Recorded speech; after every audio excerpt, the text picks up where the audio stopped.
Hello, Buckeye fans, and welcome to another episode of the Bucknuts Happy Hour. I'm Patrick Murphy from Bucknuts and 24/7 Sports. We're going to talk some Buckeyes today. We'll do some spring football. We'll do some off-season hoops. We'll even get into some recruiting here in a little bit when Bill Kurlick joins me. But we're going to bring in our old friend, Timmy Hall. Tim, what's going on? How are things over at the station? Hi, everybody. What's up, Buckeye fans? Patrick, it's lovely to see you. Yeah. I'm coming off of a couple of off days, and I got to tell you, with football season blending right into college basketball season, it is a grind from August all the way to the end of March. We love it, right? We love what we do, but it turns out to be a grind when it's done. And I'm telling you, I just took 2 days off, Wednesday and Thursday, and I feel like I'm a bad employee, and I've been gone for a long, long time. And the sad part is there's going to be more PTO coming because it's got to be used at some point, right? I mean, it's coming. Next month after that, we're gonna get some of it in. But woo, yeah, I'm glad to be here with you, and excited to have a 2-hour show coming up tonight on the Fan as well with Tyvis in. So we'll get to talk about a whole lot of things, even things that we don't get to cover on your pod here, Pat. Yeah. So. Yeah, I don't know. You might want to listen to both things today. I would recommend it. Gonna drink a White Claw today. Come on. I've still got some more work to do after this. I also told myself I would definitely go to the gym because I've been kind of lazy recently. So I'm keeping it simple here with the White Claw. But you know what? I shouldn't have said that. White Claw's fine. I didn't mean to diminish a White Claw or anybody that enjoys those. A hard seltzer is perfectly acceptable. A Claw, a High Noon, those can be tasty. Those can be good at times. I had a couple of tall glasses of bourbon last night. Oh, wow. That's kind of how I was enjoying my off day. I was trying a new one. Have you ever had anything from Cleveland Underground Distill? I don't think so. Pretty solid. Yeah. I snuck into the little shop at the front of the Kroger by my house. It's always a good play to just run on in there and see what kind of, bottles of bourbon they have on stock. And so I saw that there, and it wasn't the most expensive bourbon I've ever seen. So it was one of those in that like $40 to $50 range. So I gave it a whirl. Very good. Very tasty. You know who's a big bourbon fan? You Ohio State athletic director, Ross. Yep. So you may, next time you bump into him, talk some bourbon. Diebler, I believe Deebs was telling us that one day after one of his press conferences, we chatted with him for a good 20 or 30 minutes. I believe he was talking up bourbon as well. I think he said he was going to have us over to have some bourbon, but that was interim coach Jake Diebler. Right. That deal's off the table now, Pat. Yeah, we live in a different world than we did 10 minutes ago. Yeah. Yeah. Well, if you were an Ohio State student, Tim, I know you were not, but I found my Outer Rim mugs. Tim, we had nice, and I'm going to use that to drink this White Claw. That is one of the spots. Sunday and Monday nights when I was in college, and I believe it still happens, Outer Rim had what they called Mug Night, and it was 1 to 2 by the end of my college. I think $2 beers, and you bought the mug. I think the mug was like $3. You kept the mug. There were various colors. There were like limited edition ones. Love it. I love it. Yeah. And so found a few of these going through some stuff the other day. And I was like, you know what? I'm going to save that. And I'm going to drink the next Bucknuts Happy Hour beer, seltzer, whatever it is on there. So cheers to Outer Rim and Mug Night. I spent way too much time at that place. Well, I mean, what is college life, Pat, if it's not for the simplicities like a colorful mug from one of your favorite bars on a mug night? And you know what still blows me away is the fact that this one bar, and I think there's one in Madison, Wisconsin as well. They're kind of around only in There's a lot of bars in Madison. There's a lot. No, but you didn't let me finish. So this one's not on campus. So I don't know if you ever, stopped by it a whole lot. It's in the Arena District, but have you gone to Brothers, or I guess it's technically It's Brothers? Have you been there many times, or did you go there when you were a student? Yeah. We spent. There were some nights at Brothers Okay. and Gasworks right next to each other. Yeah, Gas Works right next door. It's funny to me seeing that because there was also a Brothers in Lawrence, Kansas, and that was easily one of our top 3 spots for 3 or 4 years when I was at KU. Was all the weeknight deals. I mean, they had something, every single night of the week. They had some kind of special. They actually had our famed wing night, and that's one of my great memories of being a college student was Wednesday night wing ding. 10-cent wings. It's hard to imagine now in 2024, but you could get $2.75 pitchers, not beers, pitchers, and 10-cent wings. So we would just naturally start off with 50 wings because that's $5, and then however many pitchers you needed for however many people that you had in the party that night. Just I love it. Fond memories. I'm glad we have a Brothers in Columbus, Ohio. It's great. I think I've been to a Brothers on 6 or 7 college campuses. I've been to that might be all of them, Pat. There's I don't know if there's any more than that. There's a lot. We looked it up one time. This is going on a really weird direction. You know what we should do? Sometime when we get the summer and there's just no Buckeye stuff to talk about, let's do this podcast, but we'll just trade college stories.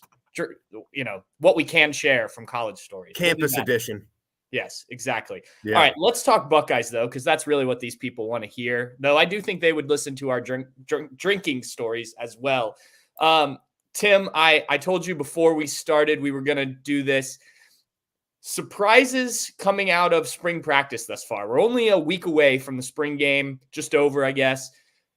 Be it players, storylines, anything that's kind of stood out to you as a surprise from the first, 4 or 5 weeks into spring practice now?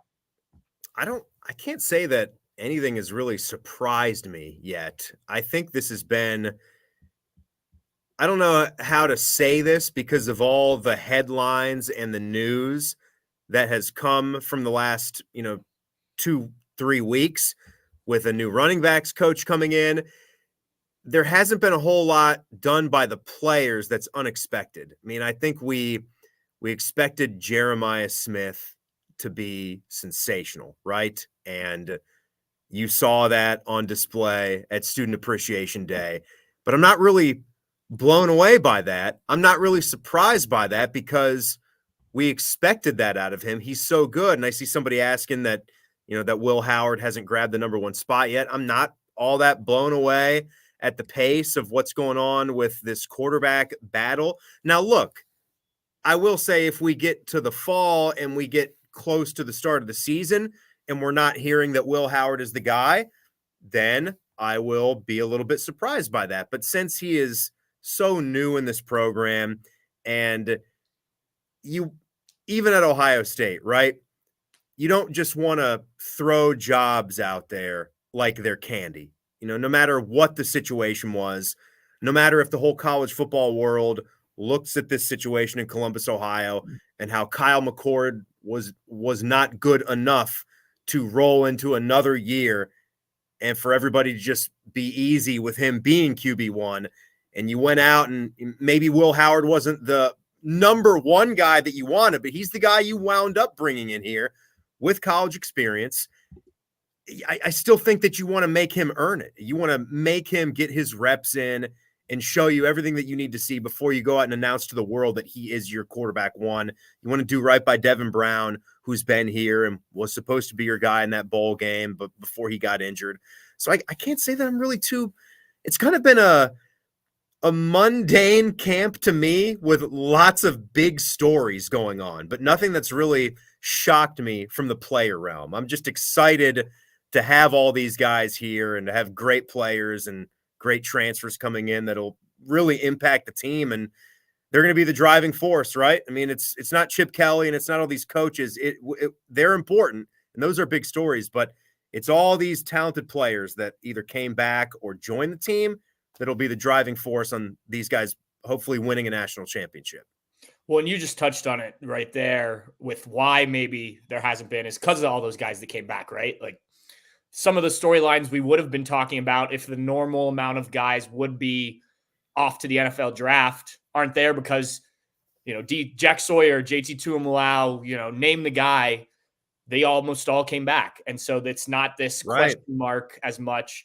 I will say, to go off of what you were saying, and Sue, about Will Howard, I am surprised in what we've seen of this quarterback competition. And I mean that in Ryan Day has thrown out quarterback competition since he started at Ohio State. I mean, there was the farce of Justin Fields and Chris Chuganoff, I think it was, when Justin Fields first arrived. We knew CJ Stroud was going to be the starting quarterback after Justin left pretty much that whole offseason. There wasn't real competition last offseason, but I am a bit surprised that this has been as much of a competition, and that Devin Brown, by what we've seen and talking to people, has really looked the part. And this isn't to say I doubted Devin Brown. It's just we've seen so little of him. Fans certainly have because of the injuries, but even in practices that we've seen previously, he was kind of the outside guy before last offseason. And then last offseason, we saw bits and pieces, but it always seemed like Kyle McCord, at least when we watched, was a step ahead. I think Devin Brown's made this a real competition, and I am very interested to see how this plays out going forward. The other thing I would say is there seems to be more confidence in the linebackers than I expected. And I know everyone's excited about Sonny Styles moving to linebacker, but for me, that was the big question on the defense. You've got Cody Simon back, but can you find that other linebacker, some depth at the position? Talking to James Laurinaitis, talking to Jim Knowles, they seem more confident earlier than I expected. And I think that's only positive news for this defense, because you know what you've got in the secondary, you know what you've got on the defensive line. If the linebackers are sorted out and you feel comfortable with that group, this defense could be really good again. At least that's kind of how I'm viewing it. Yeah, I like what you said about the linebackers there, Pat, and that's an important position group to hit on, because that's one of the few spots on the football field, right, that doesn't have really anybody returning. You're counting on a guy that flashed last year coming down a level, and I don't mean that in stature. I mean a level of the defense, coming down from the safeties to the linebacker level with Sonny Styles, who I think everybody believes in, right? And yeah. You put him at any spot, and I think you can watch that guy flourish. Give him a year and tell him he's going to be a defensive end. I think Sonny Styles would figure out a way to be one of the best ones. I really do. But yeah, I like how you mentioned them, and back to the other point you made too, and that might be the reason why it's been kind of and again, like, I don't know how to phrase, I don't know what kind of term to use. It's not a low key spring practice, but it's spring practice. Like, there's not as much to write home about, because all these guys are so good. It's just like a professional organization, And like you said, you don't have to worry about defensive line, because Jack Sawyer and JT Tuimoloau, they're back. Like, you can maybe ask some questions about them and challenge them a little bit to throw some numbers up, that you can make that into a storyline. You were already thinking about going pro, but let's see some numbers. Let's see some ball hawking by that secondary. Let's see some forced fumbles and some sacks by the guys up front. Let's look for some more of those.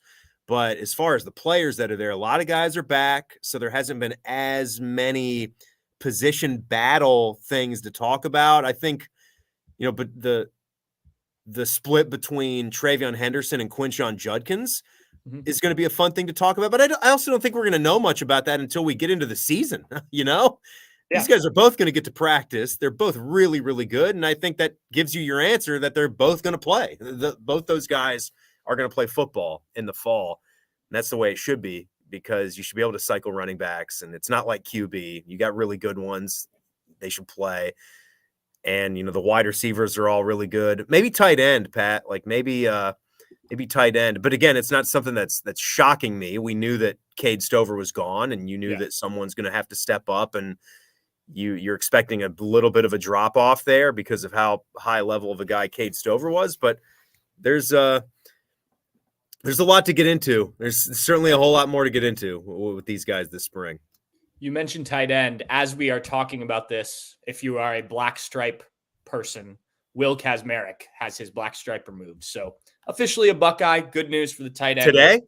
Just happened. Literally Today? just popped Okay. up on Twitter as you were speaking there. Kaz. Yeah. The Kazmanian devil. Yeah, that's a good one. I may have to use that. Or you should use it, I guess. But I want to flip over to hoops because I know we're limited on how long you're here. And I think there's some really interesting things that have been happening since the Buckeyes lost to Georgia so far. Of the news of guys coming back and the addition of Michi Johnson also coming back, I guess, technically, what stands out the most to you so far early this offseason in terms of what may be the biggest impact for the Buckeyes next year? Well, I mean, I think the biggest piece of news is certainly Michi, right? Like that's a big story. That's huge. And that coincides with Roddy Gale leaving. I mean, those are two huge things right there. One good thing, one that I don't love so much. And look, this just goes to show you sometimes your initial gut instinct is right. It doesn't make it so for every single case, but when we first saw that Michi went into the portal, because of his time here, everyone just sort of played the Twitter game and just threw out the picture of him and threw out him in a Buckeye uniform and put the eyes and Michi. You didn't even have to have like a graphic. He'd already worn a Buckeye uniform. No. But that didn't make it so. Just because Michi jumped into the portal, it didn't have to be that he came back here, but we all jumped to that in the first 10 seconds of the story, and then it winds up happening. But my first thought when Michi was available was, well, that can't happen and everything that's here remains cool. Because I was trying to think of how a modern player would think. Not just that, we can have multiple good players. The more the merrier. Too many good players is not a problem. If I'm a coach, we can work out the rotations. We could have Roddy play as a 3. Maybe he'll be better there. He's got a little bit more size at 6'4". Yeah, you'd be playing a little bit smaller with a 6'4" guy and not a guy that's 6'6", 6'7" at your wing. But still, I did not want to see Roddy Gale walk from this program, given 2 years, knowing that his sophomore year was the first year where his minutes jumped heavily, right? 15 minutes a game to 30 minutes a game. So a big jump from freshman to sophomore year. So you could gather from that he's going to have a lot of development in this coming off season, because that was the first time we ever got to see him be a full-fledged 30-minute a game starter. And that's a lot to be thrown at you. That's a lot to learn on the fly. And his 3-point numbers came down, as we saw. He had to try to limit his turnovers and improve on driving to the basket and being a finisher at the rim. But a 45% field goal shooter and a 13.5 point per game guy at a high major place like Ohio State in the Big Ten, that will be a sought after dude. Like he ain't going to no mid major. Like that's not, Roddy Gale is not stepping down to a smaller level of college basketball. So I hated to lose him. And I obviously think you're coming out a little bit ahead with Michi Johnson. Fair to look at his numbers, which I know everybody has, and I first did, the fact that he's not a 40% field goal shooter and his 3-point numbers are really low, because that's something that the Buckeyes have to get better at, is the 3-point shot with what they lose.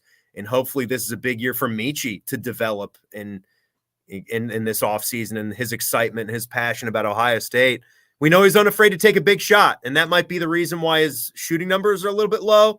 But I'd love to see him come in here, be more efficient. I think it shows you how they want to push tempo and get out and run a little bit with a guy like that coming in. He can play on ball or off ball. So it's good news, bad news, right? I mean, we know that there's a lot more work that has to be done in putting the roster together in the portal for Jake Diebler. I wrote about Michi and kind of the fit today, which also encompassed some of the Roddy Gale stuff. Steve Hellwagon, my colleague at Bucknuts, reported the other day that the Roddy situation, he was interested in staying at Ohio State.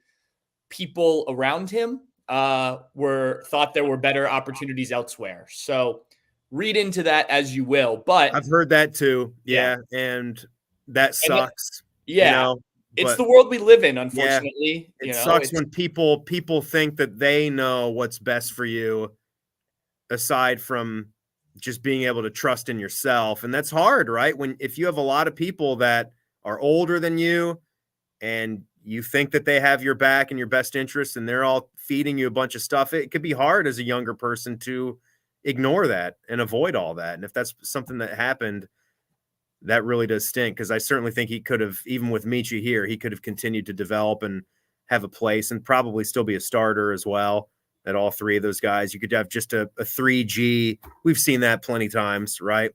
We've seen teams start 4 guards. Yeah. I'm not saying that that's what you want to go with in this Big Ten, but 3 guards, 2 forwards, depending on who else you bring in with some size and some versatility. It could have worked, but yeah, losing Middleton wasn't great, and losing Roddy hurts, and there's work to be done. They got to get after it.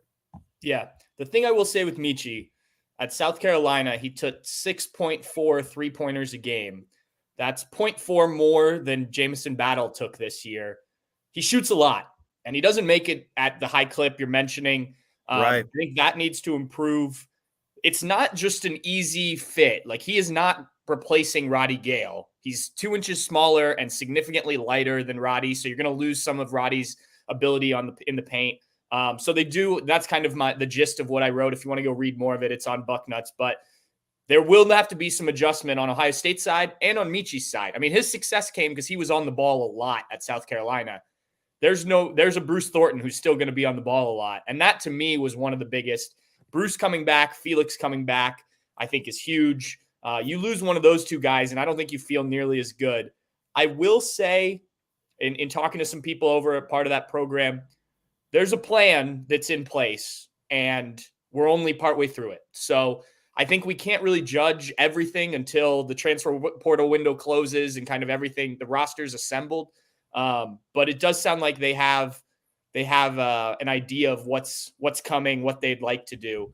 All right, Tim, last thing, a couple people asked this, but I was going to bring it up anyway.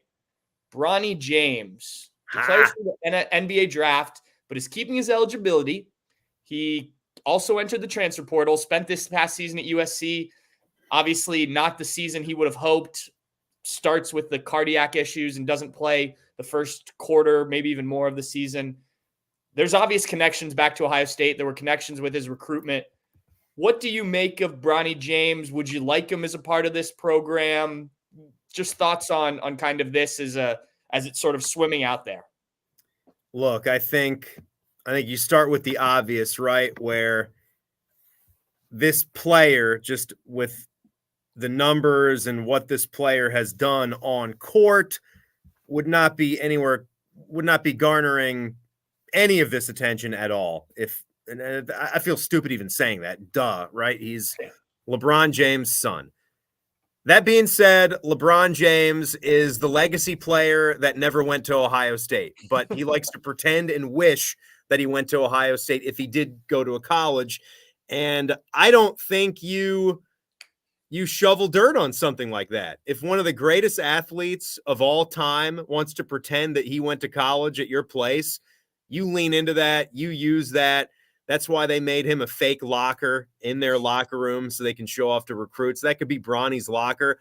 Look, I mean, the guy's got enough skill set to be a Division I college basketball player. Clearly, he's a rotational guy. He's to me, maybe he works his way into being starter quality, but a good bench player. He's got some athleticism. He's got some defensive ability. And I think he can improve offensively. He's a 4-game guy. I mean, what are we even talking about? The deal that he's going to, test the waters in the NBA. I mean, everybody's got their right to do that. He's going to get a grade that says he's second round draft, maybe not draftable right now. So, yeah, I mean, I know that he had it down to the final 3, the first go around with Oregon and Ohio State and USC. So I would not, because of what else could come of it, just exposure, I would not be against it. I think there's a player there that can help. You just got to sort of temper expectations about, the last name on the jersey. Yeah. He reminds me of Roddy Gale last season in terms of kind of what he brought this year. Yeah. And now he didn't play as much as Roddy. Again, the heart stuff obviously affected that. But just kind of what he brings right now on the court, like he's not a jump shooter, but he does understand the game. So he'd need to take a jump, I think, this offseason. look, the NBA stuff, we'll see what happens there. Will teams maybe draft him because he's LeBron's son? They think maybe they get LeBron, who could be a free agent this summer. Yeah. Even though he said he wants to stay with the Lakers. That's what it's going to be about. It's just they're Yeah. going to be playing a game, basically, because Bronny, as far as we've seen, has no NBA career at all, as far as what we've seen so far. Right. Yeah. He can't shoot a three-pointer. But again, there's a college player in there, right? Like there's a 6'4" guy that, if he could be tough and play defense, and again, like other things that it bring LeBron and his own interests. It would really bring him into the to the equation here at Ohio State if that were to be the end game here. Yeah, and look, I think this was the case last offseason. LeBron's family wanted him to be somewhere where he's going to play a lot. Is he going to come in and play a lot at Ohio State? I think it depends what the rest of the roster looks like. Now, moving to the Eastern time zone, I think he gets more recognition for playing than 10 o'clock at night out in LA. I don't know. I don't have a good read on this one right now. We'll kind of wait and see how this all plays out, but interesting for sure. Something to keep an eye on. If he decides to stay in college and where he ends up. All right, Tim, go do radio station things. I will talk to you tonight on the show when we do Beers and Buckeyes, and I look forward to it. Thanks for coming on. Thank you so much, Pat. Thanks, everybody. Go Bucks. All right. That was Timmy Hall. He, as we mentioned, will be on the Buckeye Show with Tyvis Powell. If you are in the area around Columbus, you can listen on 97.1 The Fan, or on the website. They stream it. There's an app, all that stuff. I'll be on there at 6:33 Eastern time talking more Buckeye stuff. I do want to get into a couple questions here while we're waiting for Bill Kurelic to hop on to talk some recruiting. These are just ones I saw pop up. Eric Russell asked, Dallin Hayden gone? This is another one that I don't have a great read on. We talked to Dallin this past week, and I thought he answered all the questions well. He's a soft-spoken, doesn't say a lot type of guy, so it's hard to get a good read on where he sits. He's saying all the right things in terms of, working hard and thinks he can be a part of this running back rotation and, all that stuff. But guys have said that before, right? And then they enter the transfer portal. So I don't have a good read. I'd like to say that he's going to be here. I think they need his depth. I know we had a crystal ball put in for a running back from Ohio that played at UMass who's done really well, from one of our guys at 247 Sports that covers UMass. Seems to me that would be one running back too many for that room, but I don't think those things necessarily always correlate. So I don't know, to be fair. I think we're going to have to wait and see how this plays out. I certainly think Ohio State wants to keep Dallin in that room. I wrote about Dallin this week. The plan was to redshirt him last year with kind of a thought that this may be the season where he can break out if Travion Henderson went pro. Travion Henderson doesn't go pro. Quinshon Judkins becomes available. Now Dallin's still the third running back. Is he willing to wait another year? Yeah, that's what we're going to have to wait and see on. But I don't have a good answer for you, Eric. It's just going to have to play out. What I do have an answer for is recruiting with Bill Kurelic. Bill, what's going on, my man? No, just trying to keep track of all the Ohio State visitors, commitments, offers. In fact, Ohio State just offered another player today, Keyshawn Robinson, a 2026. You're talking about running backs there. He's a 2026 running back safety from Pittsburgh Westinghouse High School. Visited Ohio State today and just got off the phone with him probably a half hour ago, and he told me all about the offer from the Buckeyes. Made 35 scholarship offers. That's a lot of offers for any player, but he's not exactly a huge young man. He's 5'9", 160 pounds, yet he already has 35 scholarship offers, including Ohio State, Penn State, Pitt, Florida State. We're talking some big offers there. Yeah, I've heard of those schools. That's an interesting one. While we're talking running backs, let's start there. And I know you've talked about this, you and Mark Porter, on the BM5 this week, but if people missed that or whatnot, Ohio State obviously has their running backs coach, Carlos Lachlan, coming in from Oregon. What can you tell us about him as a recruiter and kind of how he's hit the ground running just in this first week at Ohio State? Well, I did not follow him closely, obviously, while he was at Oregon, for instance, because at that time they were not in the same conference as the Buckeyes, and they were on the West Coast, and so I didn't follow his recruiting really very closely when he was out there. I have obviously started to follow it closely now, and he is off and running. He's already made 2 new scholarship offers, new to Ohio State. He offered 2 kids that he had offered a scholarship while he was at Oregon, and both are absolutely interested in Ohio State. So, he's doing that. He spent 30 minutes today talking to the previously mentioned Keyshawn Robinson that was offered as an athlete, could play running back, could play safety in college. But to sum it up, Carlos Lachlan has got after it without question. He's wasted no time in jumping in head first to Ohio State recruiting. The running backs Ohio State was already recruiting, and I know you've written about this on Bucknuts, and people can read there. Kind of where do they stand with these backs? Because I know there's some good ones this cycle, given kind of the turmoil with Tony Alford leaving and then bringing in Carlos Lachlan. Yeah, they when a coach leaves, spring practice has already started, and all it makes it tough. I know that Marquise Davis from Cleveland Heights, that definitely impacted him.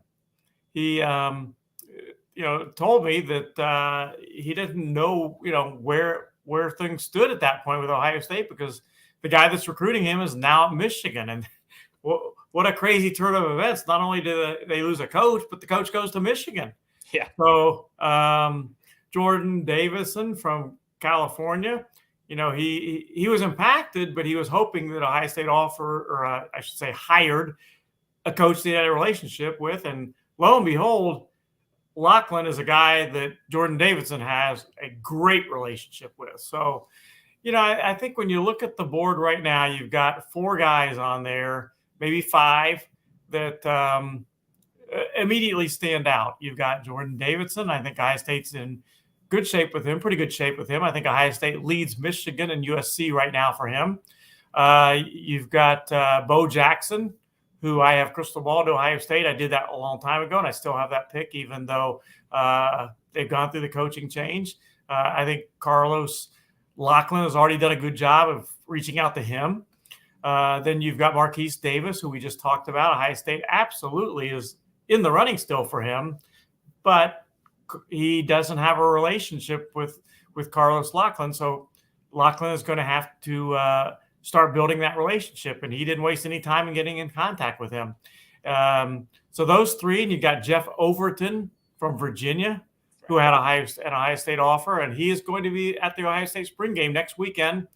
He also is still planning to take his official visit to Ohio State May 31st. So obviously Ohio State still is very much in the running for him.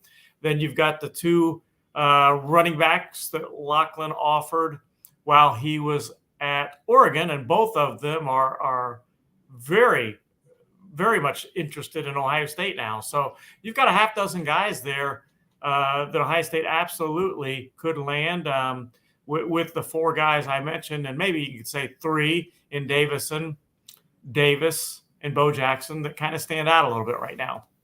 How many running backs do you think Ohio State takes in this class? I think if they can get 2 of those top 3 guys, I think they'll take 2. Overton's a guy that I know they like him a lot too, and maybe they take him as a guy that a little bit like Sam Dixon from 2024, that they recruited as a running back, slot back. Sam Dixon sees himself as a running back, but I think he's more of a Curtis Samuel type guy. So, maybe Jeff Overton would fit into that slot too. But Overton is a guy that they like a lot. Yeah, I remember talking to Sam at the 7-on-7 camp last summer, and he brought up Curtis Samuel a couple times on his own. It'll be interesting to see how his career plays out because, yeah, Curtis started as the backup to Ezekiel Elliott and then obviously is now a wide receiver in the NFL. So we'll see how that plays out. By the way, I should mention those two guys. I said twice two guys that Lachlan had offered at Oregon, but I didn't say their names. Shakai Mills-Knight. He is from Chattanooga Baylor School in Tennessee. He's actually from Canada, but he's at Chattanooga Baylor School. He is a teammate of Max LeBlanc, who signed with Ohio State as a tight end back in December. So that certainly shouldn't help. And Shakai Mills-Knight is very excited about that Ohio State offer from Carlos Lachlan. And then the other that that he offered is De'Air Hill from Illinois, from Belleville Althoff Catholic, who is the number 9 running back in the country and has a very impressive list of offers. There you go. If we're talking other positions, guys that have visited this spring, for people who don't follow it as closely as obviously you do, who are some names that should be on people's radar of some of the top guys in Ohio State's eyes that have taken visits or will take visits, I guess. We're not done yet this spring.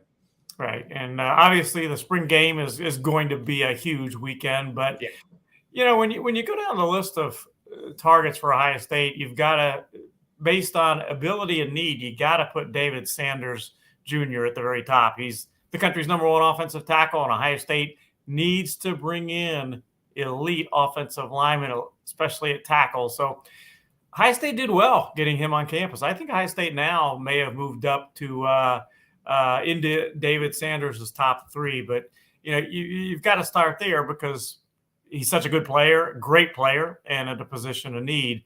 They offered a number of 2026 quarterbacks, and quarterback's the most important position on the field. And all those guys that they offered were offered when they visited Ohio State this spring. So, those were key. But, if you just go down the list, I could probably take the rest of your time just on that. But the Ohioans, you've got Bo Jackson and that visited, and Justin Hill, the linebacker edge guy from Cincinnati, just a great player. And you've got Cody Haddad, is really underrated Ohioan that Ohio State has offered. And I've got a crystal ball in for Ohio State for him right now. He's a safety. So certainly he is somebody that should be named as far as a visitor. And then, last weekend they got 4 commitments from guys. 3 of them visited Ohio State last weekend. London Merritt, a defensive end, visited Ohio State last weekend, of course. And going back to the Ohio guys, by the way, Trey McNutt visited Ohio State last week as well. But you've got London Merritt and Tarvos Alford, who committed to Ohio State, who just recently visited Ohio State. You've got the wide receiver, Desi Jones, who committed on his visit last weekend. And then you got Deshaun Stewart, who is going to be visiting Ohio State for the spring game, and he committed last weekend. So, you got to mention the guys that committed. Jamie French, arguably as good a wide receiver as there is in the country. Riley Pettijohn, a linebacker, visited Ohio State last weekend. Dorian Brew, former Ohioan who's now in Texas, visited Ohio State last weekend. And like I said, I could go on and on about all the great visitors they've had so far this spring.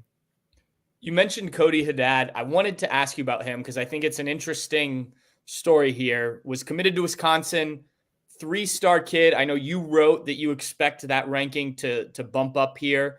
Why do you think he will be a higher ranked guy? And, what kind of is you said crystal ball's in for him. What would Ohio State get in a guy like that maybe has flown under the radar a little bit so far? Is that fair to say? Yeah, I think it's mostly because he only played 4 games last season.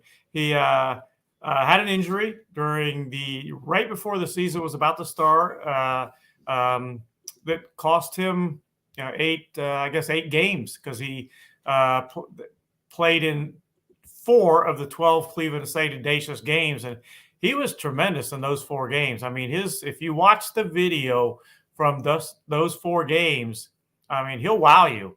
He had 4 interceptions in those 4 games for a Cleveland St. Ignatius team that plays a really good schedule. But not only that, I mean, he'll lay the wood to people. He is a safety that plays with a ferocious, aggressive type on the field. So I think once people see him more than those 4 games, he's going to get a bump in the rankings.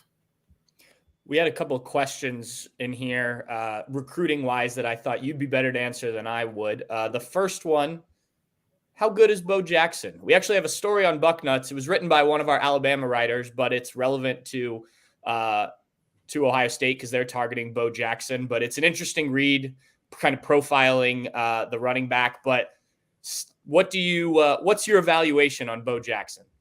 I've seen him play in person twice. He's being recruited, and I've seen him at camps, that type of thing. But actual games, I've gone to his games the last 2 seasons, and it's interesting. He's being recruited as a running back. That is the position he prefers. But both games when I saw him play, he played almost predominantly on the defensive side of the ball as a safety linebacker type guy, and he is really good there. But I didn't get a great look at him because I think one game, as far as offense, one game he carried the ball 4 times that I was at. One of which he took to the house from a distance, I might add. I was going to say, I bet those 4 carries went pretty well. Yeah, he returns kickoffs. If I remember right, one of the games I saw him return a kickoff for a touchdown. But he's more of a straight line runner, a glider. He's 6'2", probably 200 pounds now. Great speed. Not 4.3 speed, but really good speed. Just a really good athlete that could play running back or on defense in college.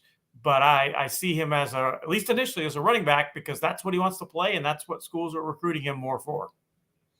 You talked about Sanders, but Sue asked, Bill, do we have an O-lineman getting ready to commit? Any chance they add to the offensive line part of this class anytime soon? Well, no offensive lineman has told me he is on the verge, that Ohio State has offered, and once at this point has told me they're on the verge of making a commitment. So the answer to that, unless somebody, all of a sudden decides to commit, and that does happen, kids all of a sudden decide it's time. Unless somebody makes that decision that all of a sudden it's time, I would say no. There's nobody that I have on the offensive line that they want that is on commitment watch right now. All righty. Last thing I have for you, if you just look at this 2025 class as it's currently constructed, first of all, I guess, how do you evaluate what they've done so far? They're the number 2 class in the country, so obviously pretty well, but I'm curious your opinion of the class. And then also, where do you see kind of some holes they still need to fill for 2025? Well, the interesting thing is people have been, I don't know, I would say questioning the last few years Ohio State's recruiting on the defensive side of the ball. And more than once I said, you've got to give Jim Knowles a chance to establish his defense, show that it's going to work, and then recruit the players for that defense. Yeah. That's exactly what's happened. Jim Knowles has had a good defense. He had a good defense last year. They lost to Michigan, sure, but the defense last year made a lot of improvement, and it was statistically one of the best in the country last year. So that has coincided with, if you look at the 11 commitments Ohio State currently has, 8 of them are on the defensive side of the ball. It's kind of unusual for Ohio State to have that many commitments and just have 3 offensive players committed. That will change. Brian Hartline is going to bring in some great players, and some of the other coaches will too. That's going to change. But defensively, they've done a good job. So they still need to add a few more pieces on the defensive side of the ball, most notably defensive tackles and a safety, another linebacker. But, another cornerback would be nice, but what a haul they have at cornerback. They got the number 1 and 2 cornerbacks in the country committed to Ohio State, and another top 10 corner also committed. Flipping over to offense, they've just got the 3 commitments. They've got a great offensive tackle, Carter Lowe. They've got a great quarterback, of course, in Tavian St. Clair. So, that's a great start. And then they've got a wide receiver in Desi Jones. So they need to add, most notably, on the offensive line. That's the biggest place right now. Obviously, they don't have a tight end, so they've got to get 1 or 2 of those, and they are gonna add at least 1 or 2 great wide receivers. I'm very confident in saying that. But and running back, they'll get a great running back, if not 2. But right now, the biggest need is on the offensive line. I said that was the last question. I have one more curveball to throw at you. You did that last time I was on, Pat. I know. These things just pop up in my head as we're going. All right. For those of you who don't know, in a past life, Bill was a basketball coach. Bill, Michi Johnson, coming back to Ohio State. You saw him play for 2 years here. You're familiar with him. What do you make of him coming back? Well, I think it's a great thing, no question. I remember when he decided to get in the transfer portal and leave Ohio State. I was a little surprised about that, and I thought it was a loss at the time. Now we're a couple years later, and he's established himself as a legitimate guard that I think averaged, and you could probably tell me the exact number. I believe is about 14 points a game last season. I think that's about 14.1. Okay, that's pretty close. Yep. He's a guy I think that can come in and average 15 to 20 points a game for Ohio State, and especially the way Jake Diebler has increased the tempo and the pace of play at Ohio State. Chris Holtman, I've in my coaching day, I was never a slow pace guy as far as my teams. I always thought that John Wooden once said, a coach that has his team play at a fast tempo and up tempo is much more unlikely to be fired than a coach that has his team play at a slow pace. So I just always remember that from John Wooden. I think it's correct. So I love the pace of play that Jake Diebler brought to Ohio State when he took over. And I think that's going to help in recruiting. And I haven't talked to Michi Johnson, but I got to think that factored in a little bit. And it certainly, to me, factors in a little bit in why he could be a 15 to 20 point scorer a game. Look at that. Bill Kurlick, not only recruiting expert, but breaking down basketball transfers. We got to love it. Bill, thank you very much for your time here today. I thought we covered a lot of good stuff here. And I will talk to you soon, I imagine. I would guess so. I always enjoy it, Pat. You always do a great job. Thanks, Bill. We'll talk later. All right. That was Bill Kurlick, our recruiting expert at Bucknuts and 24/7 Sports. You need any recruiting stuff, Bill's got you covered there. All right. Well, we have covered a lot of ground today, hit on a number of topics. If you joined us live and missed any of it, this will be up on YouTube, on Facebook, on Twitter. You can go back and watch it. The podcast version will be up here shortly as well if you want to listen to it that way. Please like, subscribe, all that. That all helps. And if you like what we do and you're not a Bucknuts subscriber, it's always a good time to join. We're getting to the season of nothing's happening on the field, on the court, but certainly things are always happening behind the scenes, and that's a great time to subscribe to Bucknuts, get all your insider info. You also get the entire 24/7 Sports Network, read a ton of stuff on other teams, our national guys. It's a really great value. You don't find all of that stuff pretty much anywhere else. So I highly recommend it. And now is, like I said, a good time to jump on board. We're going to close this out. Again, I think this was a good show that hit on a number of different topics. So I hope we covered what you were looking for. We'll be back next week. Do a show like this before the spring game. Dave, I imagine, will do post-game show after the spring game. And obviously, we'll keep covering everything all the way up through the spring game. And then we're in the NFL draft season, and we just keep rolling, right? So thank you all if you tuned in live. Thank you if you listened after the fact. We'll talk to you next week. Cheers, guys.